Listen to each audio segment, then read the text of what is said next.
Good morning, it's AM Tampa Bay at 8:40 with Jack Harris and Ted Webb, and we're covering the big stories here today. We're back on the chain gang. Yep, yes indeed. We got the big one, of course, the terrorist act, the explosions that rocked the Istanbul Airport, and Dr. Alex Del Carmen joins us right now, a terrorism analyst, and let's see, the totals are now up to, what is it, 41 and 239. And 239 injured. And Dr. Carmen, there are a lot of people that are afraid that this is going to be routine in Europe now, given the vast number of refugees that have been pouring into the continent, and many of them are members of ISIS.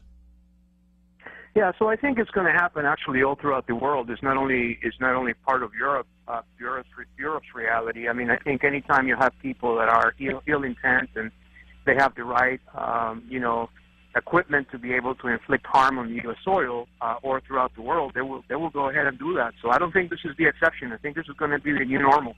Yeah, we have talked again and again about how 10 years from now, 12, 15 years from now, terrorist attacks in this country are going to be routine because we've had so many members of ISIS, in all probability, who have infiltrated the refugees who've come into this country.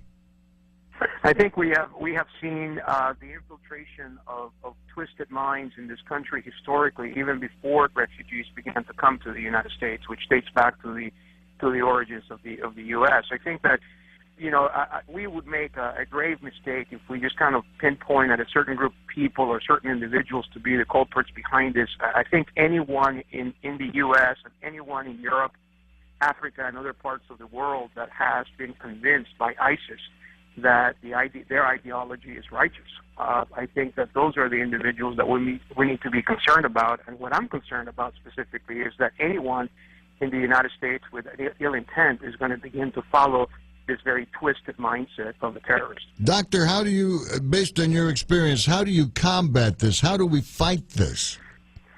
Yeah, I think it's going to be incredibly hard for us to do that because we would have to change the minds and hearts of people that are perhaps not even normal within the normal parameters of what we depict as behaviorally normal in the United States. But there are things that we can do better. For instance, at airports, we can definitely secure that outer layer of an airport to begin the process of randomly selecting vehicles, that we're going to inspect, question why people are going to the airport, to the general terminal area, do background checks that are more comprehensive on employees that work at airports in the outer layers of the security terminals, install better cameras, be able to have detection devices, dog sniffing capabilities of being able to detect, explosives on people that are coming in to greet their loved ones. So there are things that we can do. They're all going to cost money, and they're all going to require a great deal of patience among the American public that travels often. Yeah, I think we're going to see that kind of security ultimately. I mean, they're going to blow up a mall, and we're going to see that kind of security there, or a movie theater, a restaurant, or an amusement park or something like that.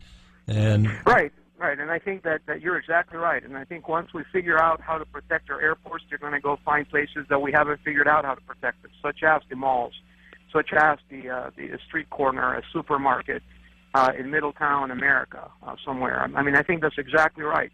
The problem here is we cannot protect everyone all at the same time on an ongoing basis. That is just an impossibility.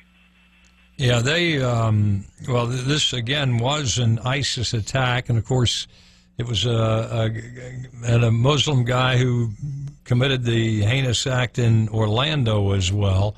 And it just always seems, in spite of the fact we're told we're Islamophobic, that there is reason enough to fear that this radical Islam, and it seems to be growing in numbers.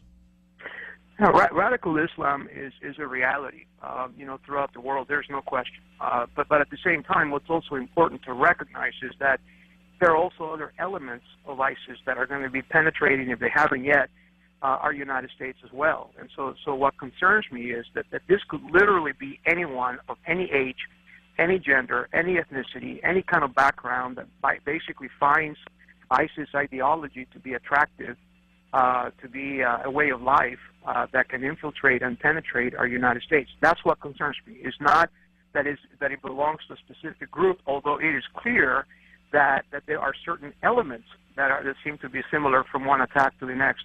But my concern is what's going to happen in the United States, not 10 years from now, but what's going to happen in the U.S. this year.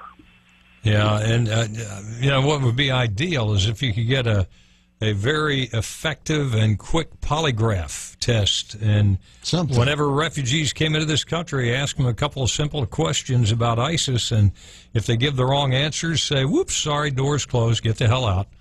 And yeah, polygraphs are effective to some degree, but they're also flawed, and there's also cultural things that we have to address every time we test someone. It's very, very hard to be able to identify who's got a past and who doesn't in the context of ISIS. What concerns me once again is that the internet, social media, and various other avenues that are accessible to most Americans that have access to the internet are simply their recruiting devices that they can use actively and currently.